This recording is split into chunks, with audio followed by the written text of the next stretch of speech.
बोलो श्री प्राणनाथ प्यारे की जय, सतगुरु महाराज की जय। महमत कहे गुरु सोई कीजे, जो अलख की देवे लख। इन उल्टी से उल्टाए के, पिया प्रेम करे सनमुख। पिया प्रेम करे सनमुख। सुनो रे सत के बंजारे, एक बात कहूँ समझाई। या फंद बाजी रची माया की, तामे सब कोई रया उर जाई। तामे सब कोई रया उर जाई। सुनो रे सत के बंजारे। प्रणाम सुंदर साथ जी, प्रणाम। परम आदरणीय सुंदर साथ जी, भक्तजन महानुभाव, महामती प्राणनाथ जी प्रणीत किरंतन ग्रंथ का 5वां प्रकरण को आज हम उठा रहे हैं। चौपाई में शब्द है सुनो रे सत के बंजारे। सुनो सत्य के व्यापारी, सत्य को व्यापार करने वाले, कृपया सुनो। एक बात कहूँ समझाई। मैं एक बात समझाने जा रहा हूँ।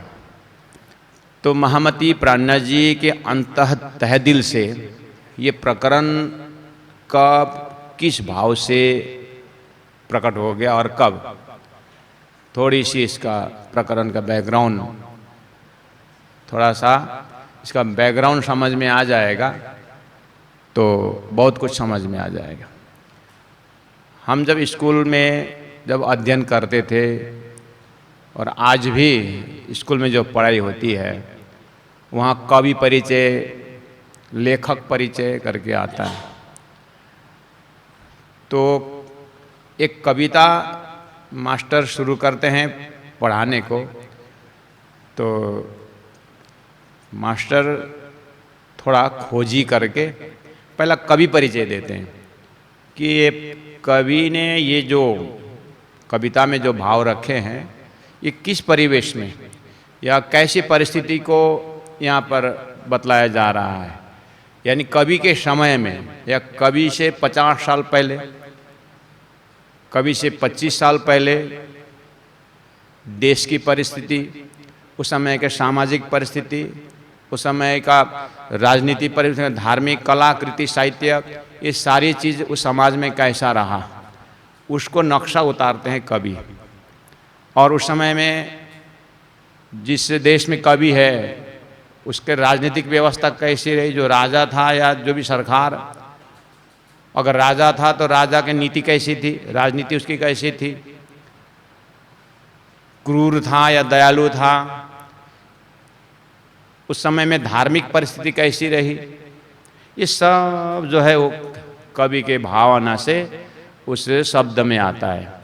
तो मास्टर लोग थोड़ा सा उसका बैकग्राउंड बता देते हैं, तो विद्यार्थियों को पूरा, यही एक कवि नहीं, कविता नहीं, अन्य भी वो कवि का कविता हो सकता है, उस लेखक का अन्य भी लेख हो सकता है। तो सब जो है समझने में सरल पड़ता है। ऐसे ही किरंतन ग्रंथ सर्वदेशी चर्चा है।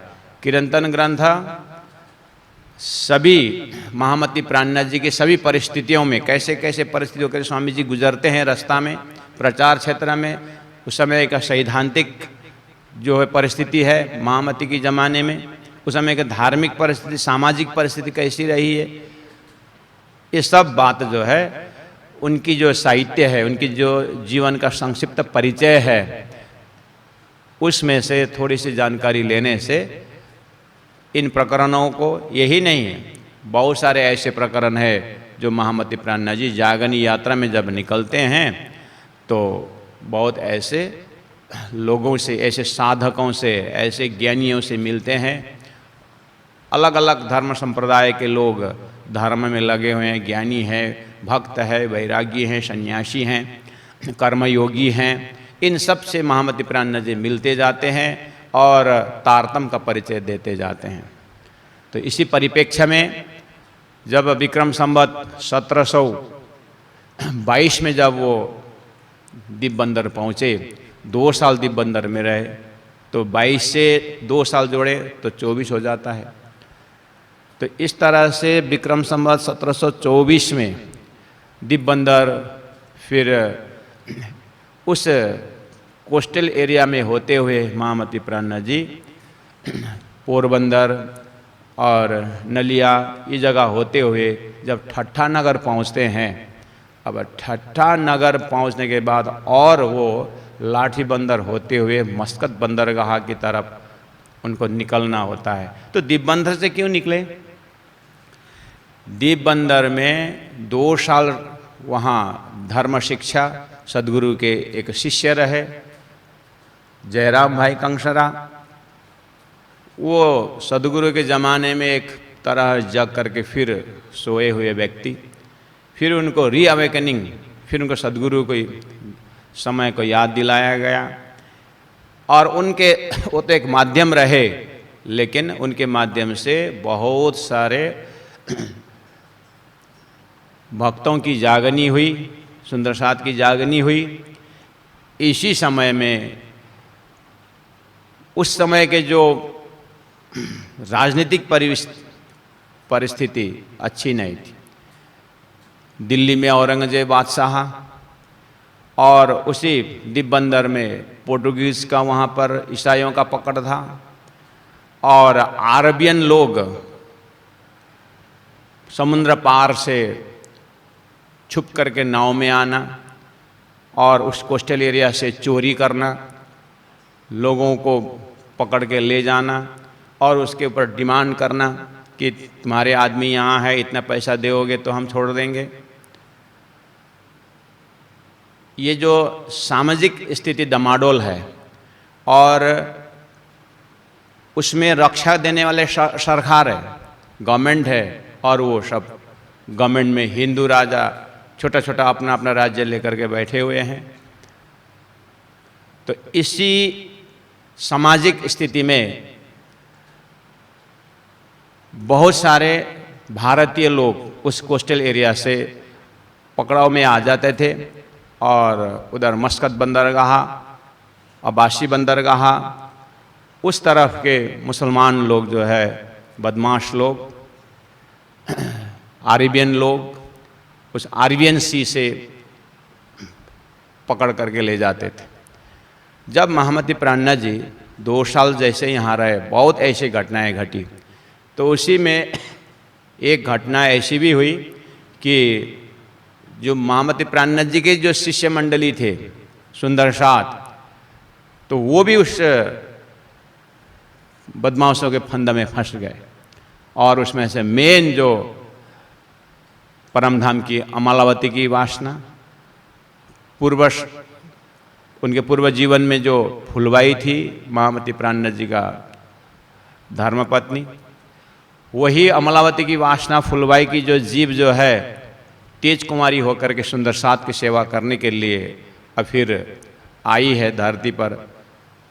और महामती प्राणनाथ जी दिब्बंदर में सब सुंदर साथ को जगा रहे थे। तो उनकी हार्दिक इच्छा थी कि सुंदर साथ की सेवा करना, तो सुंदर ढंग से सेवा कर रही थी।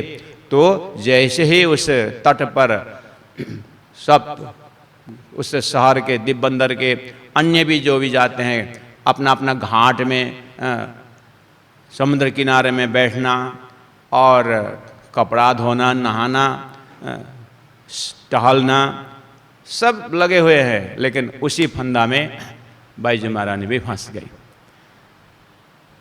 और अन्य लोग भी फंसे। अब प्राणनाथ जी ने सोचा कि ये तो बहुत पुरानी यहाँ की बीमारी है, ये इसको जड़ से उखाड़ना पड़ेगा। इसको, इन लोगों का मेन सेंटर कहाँ है, इन लोगों को कहाँ से ये रिमोट कहाँ है इनका। अब प्राणनाथ जड़ को ढूंढने लगे। उसका दिमाग को अगर समझा दे, कोई ना कोई लीडर तो जरूर है इसका, कोई ना कोई एक ऑर्गेनाइजेशन तो जरूर है, क्योंकि महामती प्राणनाथ जी मंत्री है और उनका अनुभव है। तो मंत्रणा करना, उनको साम दाम दंड भेद हर प्रकार से समझा करके अगर लाइन पर आ जाए तो अच्छी बात है। कोई झगड़ा किए बिना, कोई अस्त्र शस्त्र के बिना उस पार्टिकुलर व्यक्ति के दिमाग को समझा दें और उसका दिमाग अगर फिर गया तो फिर सब कुछ बन जाता है। प्राणनाथ जी का पूर्व अनुभव ऐसा बहुत है। जब वो अरब के भूमि में जब थे 5 साल, वहाँ भी उनको आपत्ति हुई थी, समस्या आई थी। वो सीधा बगदाद में जा कर के उस बादशाह के पास गए और उन्होंने अपनी समस्या रखी, तो उसने सीधा आकर के बादशाह ने ऑर्डर कर दिया और काम बन गया। समस्या का जड़ कहाँ से समाधान हो सकता है, ये महामती प्राणनाथ जी का चिंतन कहता था। इसलिए अभी इसका जो 1-2 जने को बोल के कुछ होने वाला नहीं है, इसको पूरी तरह जड़ मूल से उखाड़ना चाहिए। अब सामाजिक व्यवस्था को देखते हुए महामती प्राणनाथ जी आगे बढ़ते हैं। तो 1724 के आसपास जो है, जब ठठानगर पहुंचते हैं, लक्ष्य अभी वो है। और इसके साथ साथ सद्गुरु देवचंद्र जी महाराज बार बार कहा करते थे कि उस दिव्य परम धाम से जो आत्माएं आई ना ब्रजराज होते हुए, अभी से जागने के ब्रह्मांड में तितर बितर होकर के सुंदर साथ हैं, परम धाम की आत्माएं हैं। और उनमें से 2 महान आत्मा यहाँ बड़े बड़े पद पर दिखाई दे रहा है। उनका नाम है शाकुंडल और शाकुमार आत्मा। हे इंद्रावती आत्मा परम धाम की, आपसे देवचंद्र जी महाराज कहा करते थे कि ये काम अब तुमसे ही होना है। बस ये आत्मा आ जाए ना अपने जाति स्मरण में, तो फिर लगभग तुम्हारा वजूद से होने वाला काम भी हो जाएगा। वो आने के बाद बहुत काम बन जाएगा। ये भी एक बातूनी लक्ष्य जो एक सद्गुरु महाराज ने महामती प्राणनाथ जी को दिए हैं। ये भी हृदय के तह दिल में है कि सद्गुरु का आवाज़। वैसे भी साधारण आदमी को भी एक लक्ष्य होता है जीवन में क्या करना है। उसी लक्ष्य भेद के कारण दुख भी होता है, सुख भी आता है, एक यात्रा शुरू हो जाती है जीवन में। तो महामती प्राणनाथ जी का इन बहुत सारे बातों को लेकर के 2-4 ये मेन विषय है। तो जागनी यात्रा में निकलते हैं। तो जैसे ठट्टानगर पहुंचते हैं तो वहाँ से लाठी बंदर चले जाते हैं 10-12 दिन रहा करके। लेकिन उस समय का मौसम जो है वो हवा के डायरेक्शन से होता था। नाव जहाज समुद्री यात्रा करना होता था, जहाज से जाना। तो नाव में बैठे रहे, नाव आगे बढ़ा नहीं लाठी बंदर से, फिर वापस आ गए और ठट्टानगर में ही रहे। सद्गुरु महाराज के शिष्य जिस तरह से जयराम भाई कंसरा दीपबंदर में है, वैसे सद्गुरु का शिष्य जो है जूनागढ़ में भी हमने देखा, वह कांजी भाई है। तो घर गृहस्थ व्यापार धंधा कमाई धमाई के लिए इधर उधर तितर बितर है सद्गुरु के शिष्य। तो ये ठट्टानगर में भी नाथा जोशी वगैरह ये सद्गुरु के शिष्य वहाँ पर हैं। इसीलिए जो सूत्र लग रहा है अब वहाँ उस तरफ जाने का, तो जैसे ही वहाँ पहुँचे तो नाथा जोशी तो मिले गुरु भाई, और भी 2-4 सद्गुरु के शिष्य हैं।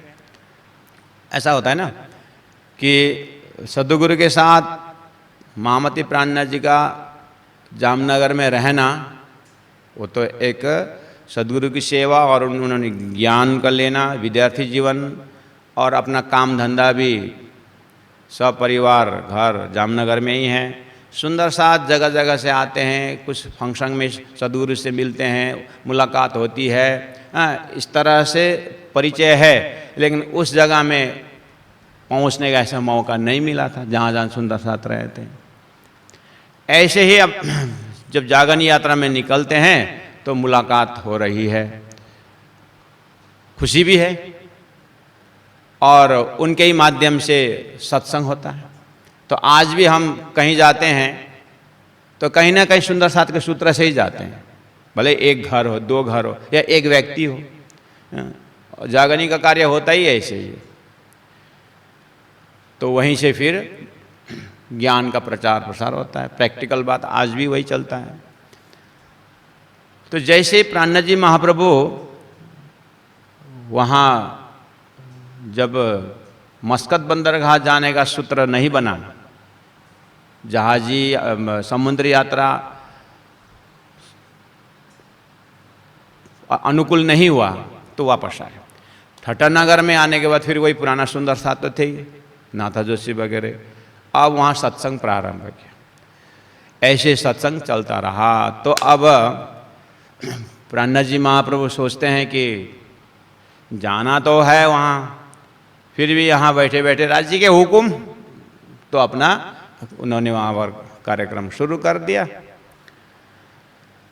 तो वहाँ सुनने में आया कि एक चिंतामणि कबीर पंथी के बहुत बड़ा 300-400 शिष्य भी हैं और बहुत बड़ा आश्रम में गादीपति है, कबीर संप्रदाय के, चमत्कारी भी है और बहुत ज्ञानी हैं।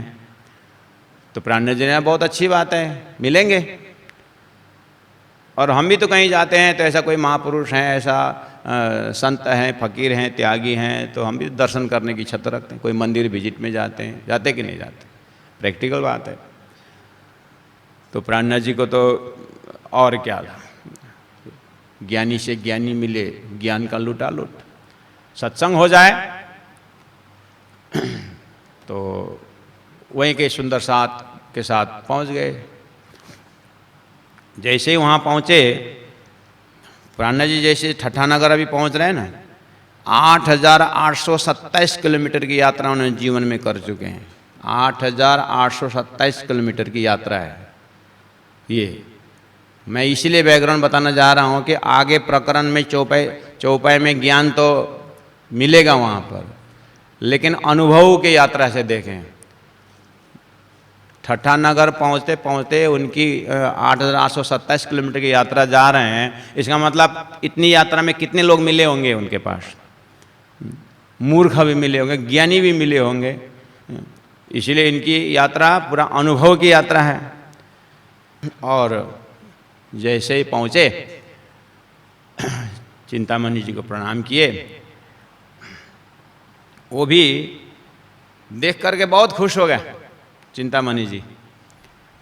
अरे महाराज, संतों के, मैं खुद संत दर्शन के लिए जाना था, लेकिन आप स्वयं आ गए। बताइए, कुछ देने आए हो तो दो, अगर लेने हो तो मैं देने को तैयार हूँ। आप क्या चाहते हैं? तो बोलते रहे प्राणनाथ जी, ठीक है ठीक है, हाथ जोड़ के बोल रहे थे, बैठे बैठे क्या चतुर्भुज का दर्शन कराऊं क्या? आप क्या चाहते हो? प्राणनाथ जी को याद आया, लोग तो बोल रहे थे बहुत खतरनाक ज्ञानी है, चमत्कारी भी है। प्राणनाथ जी सोच रहे हैं, वो बोलते जा रहे हैं। चिंतामणि जी बोले कि कुछ बोलते नहीं सामने वाला, चतुर्भुज का दर्शन कराऊं। लोग अभी तक में हाँ करके उछलते, तो कुछ बोलता भी नहीं। फिर बोले शेष नारायण का दर्शन कर रहा हूँ क्या? शेष नाग का दर्शन कर रहा हूँ क्या? कि क्या झिलिमिली अनादनाद दिखा दूँ? ज्योति स्वरूप का दर्शन करना है? इतना बड़ा लिस्ट दे चुका है। प्राणनाथ जी महाप्रभु बोलते हैं लेंगे, लेकिन एक चीज आप बताइए। हाँ बताओ, बोलो। क्योंकि शास्त्रों में एक ब्रह्म की बात कही, हमने तो बहुत सारे ब्रह्म की बात की, एक को दर्शन करा दो। जब एक को दर्शन कराओ बोले तो, लेकिन शास्त्र सम्मत होनी चाहिए। थोड़ा सा बोले देखिए, हमारे कबीर संप्रदाय में करके फिर वापस संप्रदाय बात डाली। अब वो फिर अपना कबीर जी का परिचय देने लगे, जैसे कि प्राणनाथ जी कुछ जानते नहीं हैं। तो प्राणनाथ हाँ, हमने कबीर जी के विषय में सुने। तो बोलते बोलते, कौड़ी से हीरा भया, हीरा से भया लाल, आधा भक्त कबीर थे, पूरा भक्त कमाल करके, कमाल की जब बात उसके मुख से आया तो प्राणनाथ जी ने पकड़ लिया। क्योंकि प्राणनाथ जी के हृदय में कबीर और कमाल में कौन क्या है, पूरा इतिहास प्राणनाथ जी को पता। इसका व्यवहार जो चमत्कारी व्यवहार कर रहा है, ये तो कमाल का डिपार्ट है। प्राणनाथ जी को पता था ये सारी चीजें। इसलिए अच्छा, तो आपने कबीर को आधा भक्त बना दिया और बैठे कबीर के गादी में, कबीर परंपरा में, और बातें कर रहे हैं कमाल की। किस अर्थ में कबीर जी आधा भक्त हैं और किस अर्थ में पूरा भक्त कमाल, आपको बताओ। जब ये बात छड़ी तो पूरा उल्टा पुल्टा कर दे, प्राण जी को धीरे धीरे करके पारा चढ़ रहा है। कम से कम अपने संप्रदाय को तो अच्छी तरह से ज्ञान रखना था। उन्होंने कहा देखो कबीर जी आधा भक्त जरूर है लेकिन माया के हैं। अब न तुम्हें तो ब्रह्म के आधा भक्त बना दिया और पूरा भक्त कमाल बना दिया। कमाल पूरा भक्त है लेकिन वो माया का है, और कबीर आधा भक्त जो है वो आधा ही भक्त कमाल है, आधा ही भक्त संसार के हैं। वो कबीर जो है उनको माया में जो चित्तवृत्ति है वो बहुत बहुत कम है, वो तो पूरा परमात्मा के भक्त है, और तूने तो उल्टा पुल्टा कर दिया। ऐसे बोलते बोलते प्राणनाथ जी ने मुख से निकल गया कि एक कबीर का बहुत फेमस दोहा था कि एक पलकते जो गंगा निकसे हो गए चौथी से पानी। ये जो बात जब रख दिया महामती प्राणनाथ जी ने, और उसके अंदर में लास्ट में लिखा हुआ कबीर जी ने, ये पद जो समझे सो सदगुरु में चला। इस पद को अर्थ करने वाला जो है वो मेरा सदगुरु है और मैं उनका चेला हूँ। ये जो है एकदम भयंकर वाणी कबीर जी ने अपने ज़माने में लिख के छोड़ दिए। और ये चीज़ को जो है ये चिंतामणि के दिमाग में, जब वो विद्यार्थी जीवन थे बनारस में, तब से उनके गुरु जो है ना, चिंतामणि के गुरु में भी चिंतामणि के जो उस समय के जो गुरु मिले थे, ये बहुत दूरदर्शिता वाले थे और भविष्य वक्ता वाले थे, और चिंतामणि प्रिय भी था गुरु का। तो उन्होंने एक बार गोष्ठ ज्ञान किया था चिंतामणि को कि जिस दिन चला हे शिष्य चिंतामणि, तेरे घर तेरे नगर में ना तेरे पास ये श्लोक ये दोहा उच्चारण करने वाला आएगा ना, समझ लेना वो कबीर की भविष्यवाणी के व्यक्ति रहेगा। ये उनको एकदम स्पेशल गुरु ने बताया, और वो एकदम हृदय में उसको घूमता रहता था। होता है ना कभी के संसार के धनाढ्य व्यक्ति भी, पैसा बहुत अच्छा है, पद अच्छा है, लेकिन अंदर में एक प्रकार का दुख उसका होता है, किसी से शेयरिंग भी नहीं कर सकता है। ऐसे ही साधक में भी स्पष्ट बात ये चिंतामणि कि मैं कबीर जी के आशीर्वाद से एक स्थान में हूँ और शिष्य मंडली भी हैं, लेकिन एक चीज़ का अंधेरा मेरे अंदर है। गुरु ने जो एक भविष्यवाणी को दे दिया है वो अभी तक हृदय में तसल्ली नहीं हुई है, ये खटकता रहता था। और बोलते भी थे अपने शिष्यों के साथ, चिंतामणि बोला करता था कि एक कोई संत जीवन में आने वाले हैं, आएंगे जब हमारी गुरु भक्ति जब निष्ठा के साथ आगे बढ़ेगा तो परमात्मा या उसी गुरु के माध्यम से या कहीं ना कहीं से हमारे मदद करने के लिए, अपने शंका को समाधान करने के लिए जरूर परमात्मा भेजेंगे, आएंगे। ऐसे जनरल में अपना बोलते थे बोलने के लिए, लेकिन अपनी बात भी थी उसके अंदर, अपनी बात भी थी। लोग कितने समझते थे कितने नहीं समझते थे, क्योंकि हर गुरु का अंतरंग और बहिरंग शिष्य होते हैं। बहिरंग तो समझते नहीं इतना, अंतरंग शिष्य कुछ समझते हैं। तो इसी तरह जैसे ही महामती प्राणनाथ जी ने उच्चारण करके चल दिए अपने डेरा में, अब चिंतामणि का दिमाग घूम गया। तुरंत बोला, ए शिष्य मंडली, मैं बोला करता था कि ये बात देख आगे निकल गया करके, अब जा मेरा डायरी पुराना लेके आ। अपने शिष्य मंडली को भेजा, बेचारा बोला करता था मेरा डायरी है वहाँ पर पीला कलर का, ले आ। तो जैसे ही डायरी लेके आया, डेट सब तारीख देखा, ओहो गुरुजी ने जो बताए थे मेरे को कि यही समय यही पुरुष, इनको नहीं छोड़ना चाहिए। आप तो संध्या हो गया, रात को कहाँ जाए, रात भर बेचारा चिंतामणि भूल गए उसको गादी उदी अब सब, मैं कौन संप्रदाय में क्या, उसका अंतर क्रिया इस तरह से जग गया कि वास अब कुछ दिखाई नहीं दिया उसको कि वो व्यक्ति कहाँ से आया था, बेचारा कहाँ रहते, कुछ पूछा भी नहीं ना। देखो ना, आपको अगर देने आए तो दो, लेने आए तो ले, बोला है कहाँ बैठते हैं क्या नाम, कुछ पूछा ही नहीं है। एक प्रकार से इगोइस्टिक नेचर भी दिखाई दे रहा है, थोड़ा पद का ताप भी दिखाई दे रहा है। तो लेकिन गड़बड़ हो गया, पूछा ही नहीं कहाँ से आए, कहाँ पर रहते हैं, लेकिन निकल गया सुबह। और पूछते पूछते प्राणनाथ जी की जगह में जैसे पहुंच गया और वहाँ पूरा प्रणाम होकर के, साष्टांग होकर के प्राणनाथ जी देखते हैं, भाई ये तो वही चिंतामणि है, कल और आज में बहुत फर्क दिखाई दे रहा है। क्या हुआ भाई? गुरु महाराज, जो मेरा गुरु, अब अपनी कहानी सुनाई उसने। वहाँ पर अन्य सुंदर साधु बैठे हैं, तो बोले कि ठीक है, हमारा तो रूटीन यहाँ कथा चर्चा चलती रहती है, आइएगा। अब यहाँ चिंतामणि प्राणनाथ जी का श्रोता बन गया। बोलो श्री प्राणनाथ प्यारे की जय। अन्य बहुत श्रोताएं हैं, उसमें से स्पेशल श्रोता चिंतामणि जी, जो कबीरपंथी के एक बहुत बड़ा पद में है, गादी में है महाराज।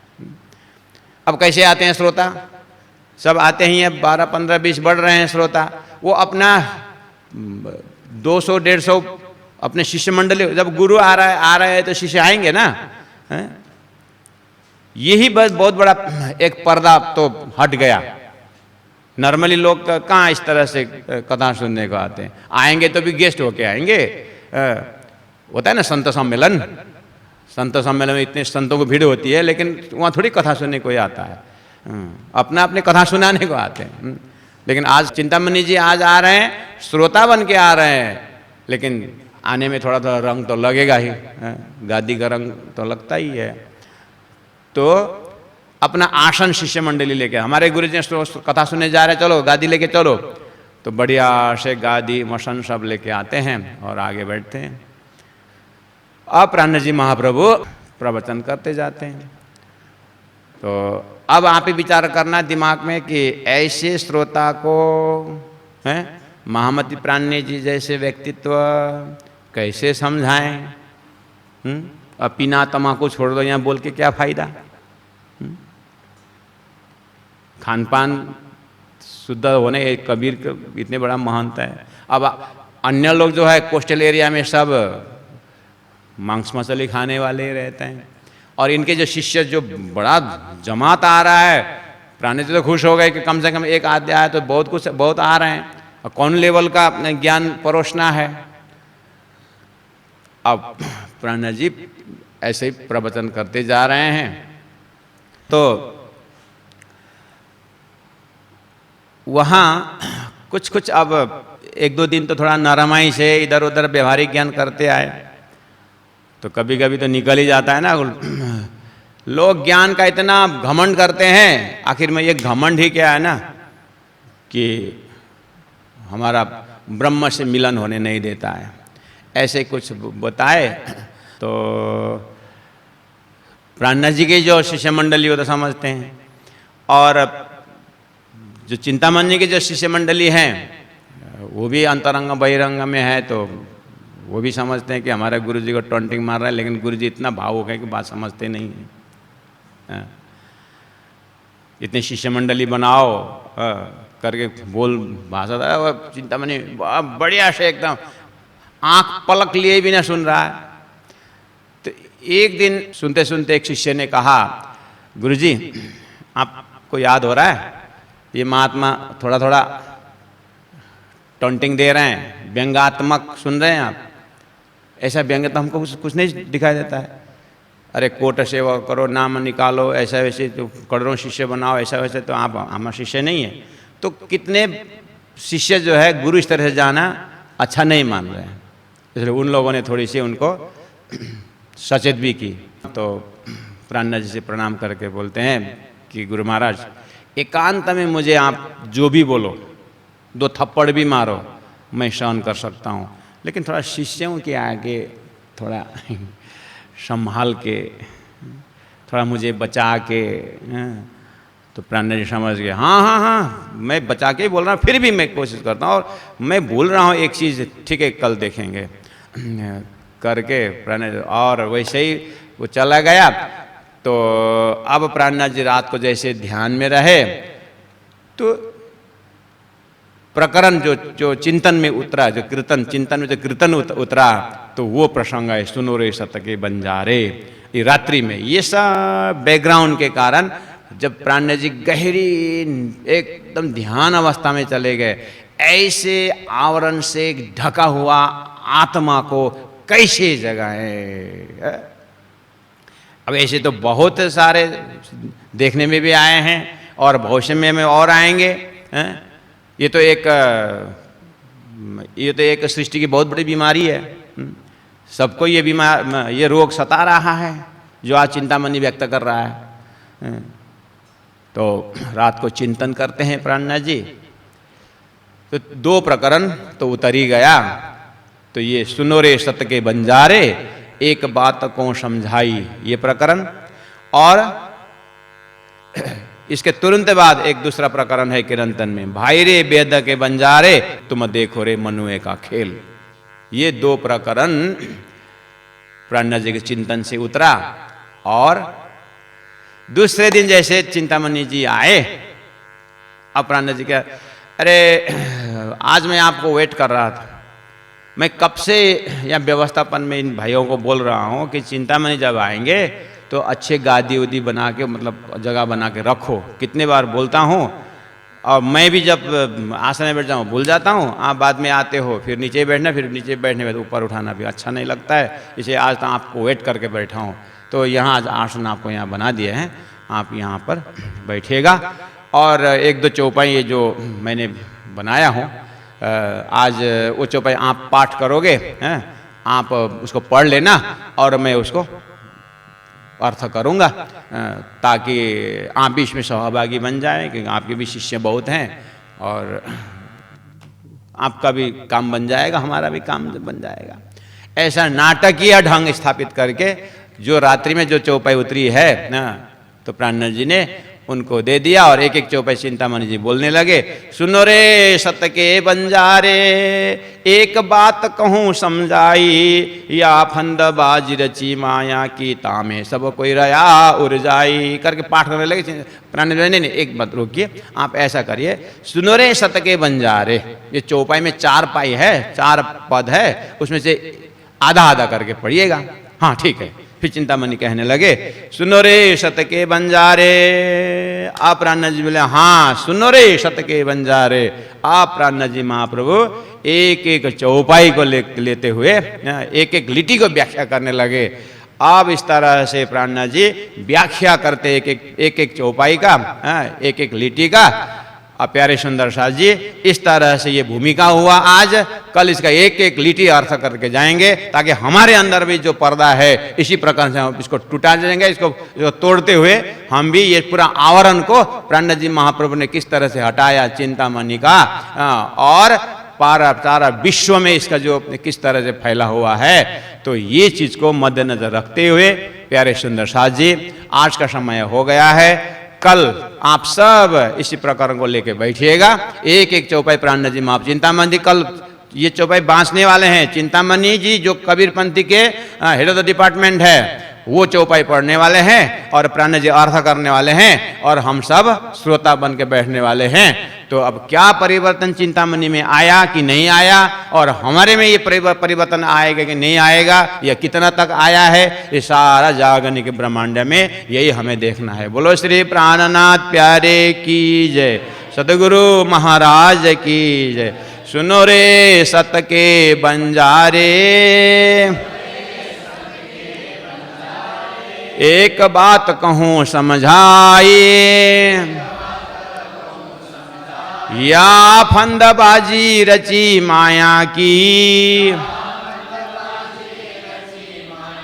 तामे सब को ही रया उड़ जाए,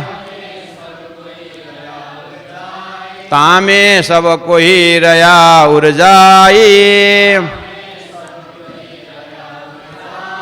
बोलो श्री प्राणनाथ प्यारे की जय, सदगुरु महाराज की जय, तीनों पुरी धाम की, गुरु जी 108 मंगलदास महाराज की प्रणाम।